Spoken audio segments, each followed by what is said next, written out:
Olá pessoal, aqui é o Velgas, hoje é dia 12 de outubro de 2025. Putin provocou a guerra na Ucrânia e ele afirma que está em guerra contra a OTAN. E enquanto os russos estão se rebelando porque não acreditam mais nas historinhas que ele conta, pela imprensa controlada por ele também. Quero convidar vocês a inscreverem-se no canal, deem um like, compartilhem com suas redes sociais, façam seus comentários. É importante vocês, se puderem e quiserem atender a esses meus apelos, para se inscrever, para dar like e para compartilhar e mesmo para fazer comentários, é que isso fortalece perante o YouTube. O canal fica melhor porque eles divulgam mais. Quanto mais likes tiver, quanto mais compartilhamentos. Recomendem, porque assim mais pessoas se inscrevem, eu conto com vocês. Muito obrigado. Deus abençoe a todos vocês por esse trabalho que vocês estão me ajudando. Eu acho muito importante isso que estão compartilhando. Bom, eu acho que o Putin é louco, né? Por que ele é louco? E tem gente se rebelando contra ele e o regime dele está tentando convencer os russos. No começo acho que ele convencia, hoje não convence mais, que ele está com uma guerra com toda a OTAN. Ele quer manter um mito, né? Ele quer manter um mito de um exército vitorioso. Vocês sabem o que é mito, né? Mito é uma coisa que não é verdadeira, né? Mitos são, por exemplo, na Grécia Antiga tinha mitos, aquelas histórias mitológicas de heróis, de deuses que desciam e jogavam trovões, e a gente às vezes assiste filmes sobre isso. Então isso são mitos, são fatos não verdadeiros, e ele fala do mito do que um exército vitorioso, a Rússia, frente à Ucrânia e frente à OTAN. Eu acho que, na realidade, ele já mostra uma insanidade muito grande defendendo essa história, né? Eles já perderam mais de 1 milhão de homens, que eu relatei no vídeo anterior, né? 1 milhão 121 milhões, né? 121 mil, centenas de aeronaves, a frota do Mar Negro, que está em Novorossiysk agora, foi expulsa de Sevastopol e está com medo de sair em mar aberto, deixando o porto de Novorossiysk. Prefere ficar escondido lá nos canais que eles têm por ali. E as perdas da OTAN, né? Onde é que estão as perdas da OTAN? Se ele está em guerra com a OTAN, não tem perdas. A OTAN não está engajada, né? Nunca esteve. Esse foi uma mentira, um mito que ele inventou para justificar a guerra, e não no início da guerra, depois que ele começou a perder, depois que ele não avançava, depois que ele foi expulso de Kiev, né, capital da Ucrânia, já no início, ali em março de 2022, ou seja, quando ele mandou aquela coluna saindo da Bielorrússia, uma coluna de 60 quilômetros, ele começou a perder, e acho que depois dos primeiros 6 meses de guerra, ele entrou em guerra na mente dele contra a OTAN, e sempre continua batendo nessa tecla para o povo dele, o povo russo, que eu acho que já nem é mais povo dele, é o povo que ele escraviza, assim como ele quer escravizar a Ucrânia, quer escravizar a Geórgia, quer escravizar os países ali da Letônia, Lituânia, esses países, Estônia, né? Voltar também a comandar a Polônia, etc. Ele quer ser o escravagista, é o imperialista, é isso que ele quer ser, com botas e baionetas escravizando outras nações. Mas a OTAN ainda não chegou. Onde estão as unidades regulares da OTAN, nessa mentira que ele está falando, fala todos os dias isso na televisão, né? Onde estão as aeronaves de combate da OTAN? Né? Nada disso está lá. Putin está em guerra com a Ucrânia, não tenho dúvida, que ele também não chama de guerra, ele inventou operação especial, ele ainda chama de operação especial. Perdeu 1 milhão de homens, mas não é uma guerra para ele. E ele não pode derrotar a Ucrânia, né? De acordo com informações, se a gente começar a avaliar criticamente tudo que o Putin fala, né? É muito óbvio que esse homem não pode regular bem da cabeça, ele deve estar louco, insano, alguma coisa assim. O regime de Putin nem sempre foi o que é hoje, claro. Foi construído lentamente ao longo do tempo, com direitos e oportunidades dos russos gradualmente sendo retiradas aqui e ali, gradualmente isso foi sendo expandido. E aí ele foi apertando mais e escravizando mais a sociedade russa. Ele também fez coisas que essa guerra, desculpem, essa guerra, ela abalou seriamente a Rússia, apesar do mito, né, da mentira dizer que a Rússia vai bem, apesar das sanções. E os bobinhos no Ocidente, inclusive no Brasil, né, na América Latina, acreditavam, a Rússia está bem, sancionaram, está em guerra, morrendo gente, gastando dinheiro com coisa que não via, mas a Rússia está bem, né?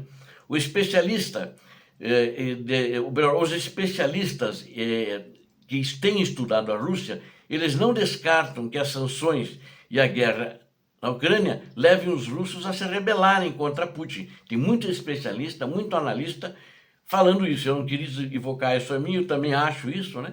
Mas, na realidade, outros estão dizendo isso, e talvez eles começaram a dizer antes do que eu, porque as condições de vida no país, Rússia, estão se tornando cada vez mais difíceis para os cidadãos comuns, né, aqueles que não são oligarcas, mas eu acho que até para os oligarcas está ruim, porque eles estão perdendo dinheiro, estão despedindo pessoas e não estão podendo pagar salários, porque os seus negócios estão começando a fracassar.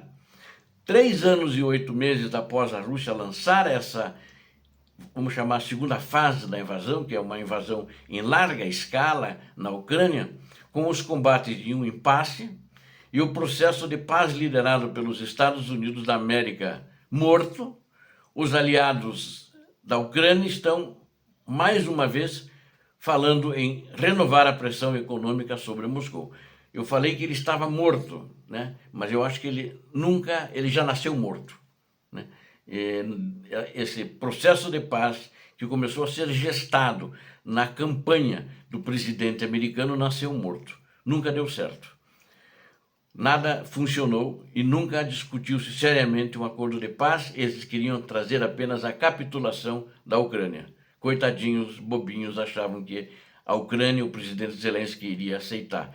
Não viram o exemplo de como a Ucrânia resistiu bravamente, liderada por Volodymyr Zelensky. O objetivo é tornar a guerra tão cara que o Kremlin seja forçado a mudar de rumo, né? Inclusive, um analista da CNN internacional falou isso. Você falou aqui no Brasil, eu não vi. Eu vi na internacional. Apesar dos 18 pacotes de sanções da União Europeia e dezenas de medidas dos Estados Unidos da América, Reino Unido e outros países, a economia russa, ela permanece vibrante, eles falam assim, né? Vibrante não sabemos onde. Acho que dentro do Kremlin apenas, que devem estar as rendas mais altas do país. Mas, no entanto, as rachaduras ficam cada vez mais visíveis. O crescimento está desacelerando de uma maneira galopante. A inflação chegando a 7% e logo fugindo para fora de controle. Acredita-se que vai subir a curto prazo. Os juros dolorosos em 17%. Receitas do Kremlin com petróleo e gás praticamente quase que estagnadas. E o déficit orçamentário está aumentando. Porém, o ditador da Rússia planeja manter os gastos militares 4 vezes maiores que o nível pré-guerra, ou seja, do que antes dessa guerra. O que ele fez para isso? Aumentou o IVA, o Imposto de Valor Agregado, de 20% para 22%. Essa decisão mostra que o Kremlin está se preparando para um conflito de longo prazo. Agora, isso eu vou citar até, a quem explicou isso foi Alexandra Prokopenko, do Carnegie Center, né? Especialistas estão convencidos de que chegou a hora não apenas de mais sanções, mas de sanções mais razoáveis. Então tem um especialista aqui, ele faz parte do Chatham House europeu, o nome dele é Timothy Hash, vou citar ele também, citei, né? Ele propõe introdução nas sanções de uma tarifa para os russos de passar de 20% a 30% sobre as exportações russas, com os recursos usados sobre essas exportações para apoiar a Ucrânia. A União Europeia, por sua vez, está considerando um empréstimo de 140 bilhões para Kiev, financiado por ativos russos congelados, que Putin e Medvedev já chiaram. Eles, inclusive, ameaçaram primeiros ministros, presidentes de países europeus, chefes de parlamento que apoiam a Ucrânia, disseram que eles iriam atrás dessas pessoas. Falaram claramente, ou seja, fizeram uma ameaça de morte contra eles, né?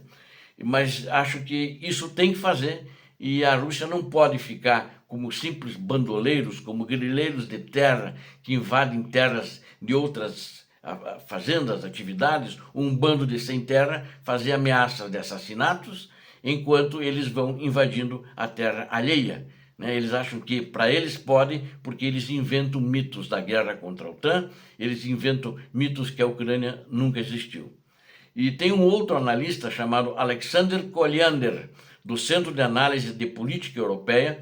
Ele propõe outra abordagem, então, incentivar a imigração de trabalhadores qualificados da Rússia, ou seja, tentar tirar todos os trabalhadores qualificados da Rússia, trazer para o Ocidente, e ele acha que isso vai agravar a crise trabalhista, que já tem problema, estão faltando mão de obra especializada, e vai criar uma pressão adicional sobre a economia russa. Ou seja, tem muita gente pensando para cada vez mais derrotar a Rússia, não somente no campo de batalha, mas na parte da economia, que já vai mal, está capenga, faltando dinheiro, enquanto o ditador da Rússia, que eu acho que deve estar louco mesmo, continua contando suas lorotas de insanidade pelo mundo afora, para justificar a sua campanha criminosa e assassina.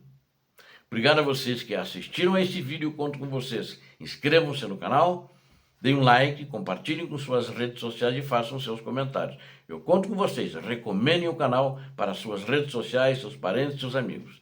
Deus abençoe a todos vocês, Deus abençoe a Ucrânia, Deus abençoe o Brasil. Paz e bem, paz para toda a humanidade.